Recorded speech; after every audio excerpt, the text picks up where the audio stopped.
Movie की शुरुआत में दिखाया जाता है कि एक औरत अपने ड्राइवर के साथ गाड़ी में जा रही होती है कि एक ट्रक उनका पीछा करके रोकता है और बड़ी बेदर्दी से औरत और ड्राइवर को मार देता है। मरने के बाद कातिल दोनों की लाशों को एक पुरानी फैक्ट्री नुमा जगह पे ले जाता है, जहां उनको दफना के उन पे तेज़ाब डाल रहा होता है कि उसके अपने हाथ भी जल जाते हैं। 5 साल का अरसा गुजरने के बाद दिखाया जाता है कि स्पेशल इन्वेस्टिगेशन ऑफिसर जतिल यादव अपने कुलीग की शादी अटेंड कर वापस घर आता है। घर आते ही एसएसपी की कॉल आ जाती है। कॉल सुनने के बाद जतिल यादव एक बंगले पे जाते हैं, जहां मौजूद एक शख्स उन्हें बताता है कि इस घर का मालिक ठाकुर रघुवीर सिंह का खून हो चुका है। कपिल यादव डेड बॉडी देखने के लिए जा रहा होता है कि सीढ़ी चढ़ते हुए उसके पाँव में कांच लगता है। उतने में एक औरत प्रमिला और एक लड़की वसूदा अंदर से निकलते हैं, जो मरने वाली की भाभी और भतीजी हैं। प्रमिला उस घर की काम वाली बच्ची चुन्नी को आवाज़ देती है कि वो कान साफ करे। जतिल यादव को अंदर लाने वाला शख्स रमेश बताता है कि यहाँ लालटेन टूटी है और ये उसका कांच है। वो शख्स अपना तारुफ करवाता है कि वो मरने वाले की पहली बीवी का भाई है और यहाँ उसके बेटे करण को अपने बाप की दूसरी शादी में शिरकत के लिए हॉस्टल से लेकर आया है। मरने वाली की एक बेहता बेटी करोना भी दिखाई जाती है। जतिल यादव लाश का मुआयना करता है, जिसकी बुरी तरह से शक्ल बिगड़ी होती है। लाश के पास जतिल यादव को एक मोती मिलता है और पूछने पे उसे पता चलता है कि लाश को सबसे पहले मरने वाले के भतीजे विक्रम ने देखा था। जतिल यादव विक्रम से पूछता है तो वो बताता है कि वो 9 साढ़े 9 के करीब अपनी मंगेतर को घर छोड़ने गया था, जो कि वहाँ के एमएलए मुन्ना राजा की बेटी है, और 11 सवा 11 के दरमियान वो वापस आकर अपनी फैमिली को मंदिर लेके गया था। मंदिर से वो 12:30 के करीब घर वापस आया और तब विक्रम ने अपने चचा को मरा हुआ देखा। और वो जतिल यादव को ये भी बताता है कि करीबन 11:30 के करीब उसके चचा ने उसके नंबर पे उसे कॉल किया था। जतिल यादव को उसकी बात पे कुछ शक होता है और वो उसे कहता है कि उसकी मंगेतर का घर तो सिर्फ 10 मिनट की ड्राइव पर है, फिर उसे वापस आने में इतना टाइम क्यों लगा। जिस पे विक्रम उसे बताता है कि आजकल शादियों का सीज़न होने की वजह से रास्ते में बारात गुजर रही होती है और रास्ते ब्लॉक हो जाते हैं। लाश के पास जतिल यादव को मर्डर वेपन यानी कि एक बंदूक मिलती है। रमेश उसे बंदूक की जगह दिखाता है, जो कि रघुवीर सिंह के स्टडी रूम है।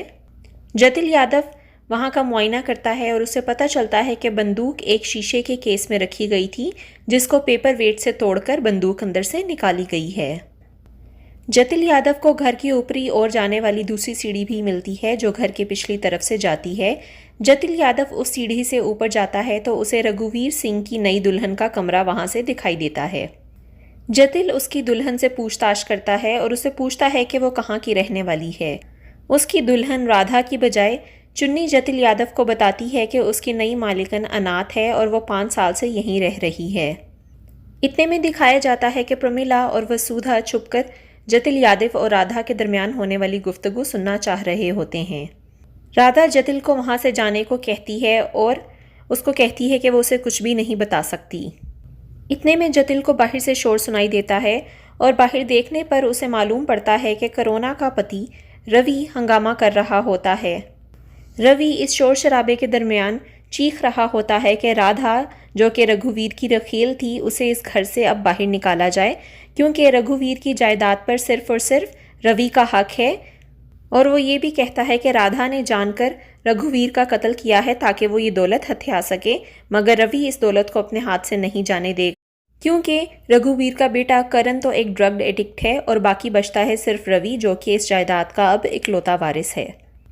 जतिल यादव रवि को खामोश करवाने के बाद वहां से डेड बॉडी को पोस्टमार्टम के लिए लेकर जा रहा होता है कि चुन्नी उसके पास एक चिट लेकर आती है।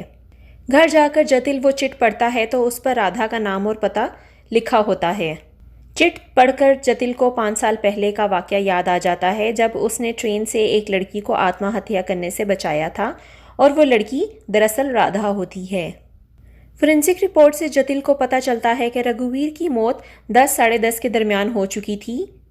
वो अगले दिन पूछगुछ के लिए दोबारा रघुवीर की हवेली जाता है तो रवि मुन्ना राजा को बुला लेता है कि पुलिस उन्हें तंग कर रही है। मुन्ना राजा जतिल को समझाता है कि इन्वेस्टिगेशन बंद कर दे, क्योंकि फैमिली का नाम खराब होगा, और रघुवीर की रखेल को मर्डर केस में पकड़कर केस क्लोज कर दे। जतिल यादव को इस बात पर काफ़ी गुस्सा आता है और वो मुन्ना राजा से कहता है कि अब वो इस मर्डर की तह तक पहुंचेगा। इन्वेस्टिगेशन के दौरान जतिल को रघुवीर के कमरे से इरोटिक मैगजीन्स और लड़कियों के बॉडी पार्ट्स की तस्वीर मिलती हैं और उनके घर में उसे एक बूढ़ी औरत भी दिखाई देती है जो कि चुन्नी की दादी है और उस हवेली की साबका मुलाजमा होती है। चुन्नी का बाप उस घर का ड्राइवर था और रघुवीर की पहली बीवी के साथ ग्वालियर से वापसी पर रास्ते में एक हादसे का शिकार होकर 5 साल पहले मर गया था। जतिल विक्रम के फ़ोन कॉल रिकॉर्ड्स चेक करवाता है और उसे मालूम पड़ता है कि 11:30 बजे विक्रम को उसके चचा की कॉल आई थी, मगर इस कॉल से पहले विक्रम को एक अनजान नंबर से काफ़ी कॉल्स रिसीव होती रही हैं। चेक करने पर जतिल को पता चलता है कि वो नंबर राधा का है। जतिल राधा से पूछताछ के लिए वापस हवेली जाता है और वहाँ पे राधा उसको इस हकीकत से आगाह करती है कि उसके और विक्रम के दरमियान अफेयर था और वो दोनों शादी वाले दिन भागने वाले थे। जतिल विक्रम को तफ्तीश के लिए थाने ले जाता है, मगर मुन्ना राजा उसकी ज़मानत करवा लेता है और एसपी जतिल को मुन्ना के होने वाले दामाद को गिरफ्तार करने की वजह से काफ़ी डांटता है। जतिल हकीकत जानने के लिए चुन्नी के घर जाता है, मगर चुन्नी खौफ की वजह से कुछ भी बताने से इनकार कर देती है और जतिल को कहती है कि पुलिस ठाकुरों के साथ मिली हुई है क्योंकि पुलिस ने उसके बाप की फ़ाइल भी बगैर जांच पड़ताल के बंद कर दी थी। इस वजह से वो पुलिस को कुछ भी नहीं बताएगी। जतिल चुन्नी के बाप की फाइल दोबारा खोलता है और जांच पड़ताल करते हुए चमड़े की एक फैक्ट्री तक पहुंच जाता है, जहां उसे एक कसाई मिलता है जो किसी एमएलए के लिए ये फैक्ट्री चला रहा होता है और दिखाया जाता है कि ये कसाई वही शख्स है जिसने मूवी की शुरुआत में रघुवीर की बीवी और ड्राइवर को मारा होता है। मुन्ना राजा को जैसे ही इस वाक़ये का इल्म होता है वो चुन्नी को मरवा देता है और जतिल को केस से हटवा देता है और साथ ही साथ जतिल पर जानलेवा हमला भी करवाता है। जतिल का असिस्टेंट उसे खबरदार करता है कि एसपी ने राधा को कत्ल के इल्ज़ाम में पकड़ने का हुक्म दिया है। जतिल इस खबर के मिलते ही राधा को लेकर फरार हो जाता है क्योंकि उसकी नज़र में राधा निर्दोष है। दोनों एक ट्रेन में सवार हो जाते हैं और दिखाया जाता है कि रात को राधा की आंख खुलती है तो जतिल गायब होता है। वो अपने बैग से एक छुरी निकालकर जतिल को ढूंढने जाती है और उसे मुन्ना राजा के लिए काम करने वाला कसाई जतिल को मारते हुए दिखाई देता है। राधा चाकू से उस पर वार करती है और जतिल और राधा वहां से फरार होकर ग्वालियर रघुवीर की कोठी में चले जाते हैं। राधा उसे बताती है कि रघुवीर इस कोठी को अपने शौक पूरे करने के लिए इस्तेमाल करता था। जतिल को राधा के बैग में वो दुपट्टा मिलता है जिसका मोती रघुवीर की लाश के पास मिला होता है। जतिल राधा से पूरा सच बताने को कहता है। राधा उसे बताती है कि उस रात वो विक्रम के साथ भागने वाली थी, मगर विक्रम ने उसे धोखा दिया और साथ नहीं लेकर गया। वो विक्रम को धमकाने की खातिर रघुवीर के कमरे में जा रही थी ताकि उसे सारा सच बता सके और विक्रम उसका पीछा करते हुए आ रहा था ताकि वो राधा को रघुवीर को हकीकत बताने से रोक सके। मगर जब वो दोनों रघुवीर के कमरे में पहुंचे तो उन्हें रघुवीर मरा हुआ मिला। वो दोनों रघुवीर की लाश को देखकर दम्बखूद थे कि उतनी देर में चुन्नी भी वहां लालटेन लेकर आ गई। विक्रम ने राधा को वहां से वापस भेज दिया और चुन्नी को कुछ समझाया जो उसने राधा को कभी नहीं बताया। उतनी देर में जतिल को उसके असिस्टेंट का फ़ोन आता है जो उसे बताता है कि चुन्नी के नाखूनों में जली हुई जिल्द के सेल्स मिले हैं जो उसके कातिल के हो सकते हैं। और उसका असिस्टेंट ये भी बताता है कि मुन्ना राजा का ख़ास बंदा जो कि एक कसाई है उसके हाथों की जिल्द भी जली हुई है और उसके असिस्टेंट को यकीन है कि चुन्नी के खून में कहीं ना कहीं मुन्ना राजा का हाथ है। जतिल एसएसपी को फ़ोन करके कहता है कि वो राधा को वापस भिजवा रहा है और वो राधा को पुलिस स्टेशन ले जा सकते हैं और ख़ुद वो ग्वालियर में इन्वेस्टिगेशन करता है। इन्वेस्टिगेशन के दौरान उसे ग्वालियर के एक नर्सिंग हाउस से पता चलता है कि रघुवीर की पहली बीवी के नाम पर एक एबॉर्शन है।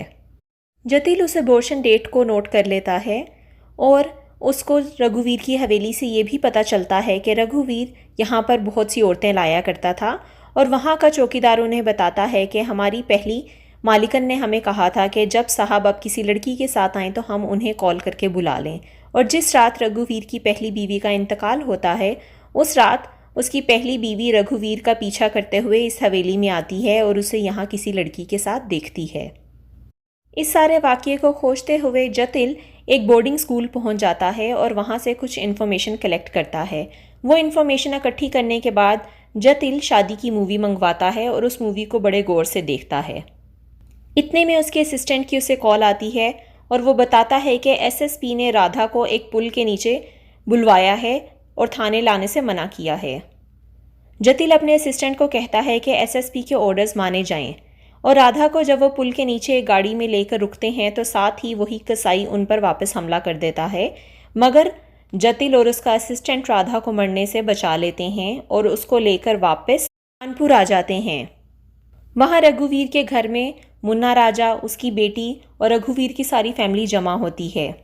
जतिल यादव वहाँ राधा को लेकर आता है और आकर उन्हें सारी सच्चाई बताता है। वो करुणा को बताता है कि उसके भाई को ड्रग्स देने वाला उसका अपना पति है, जो कि पैसे के लालच में उसके भाई को ड्रग्स देता रहा है, और इस इंसिडेंट की रिपोर्ट स्कूल वालों ने उसके बाप को भी की थी।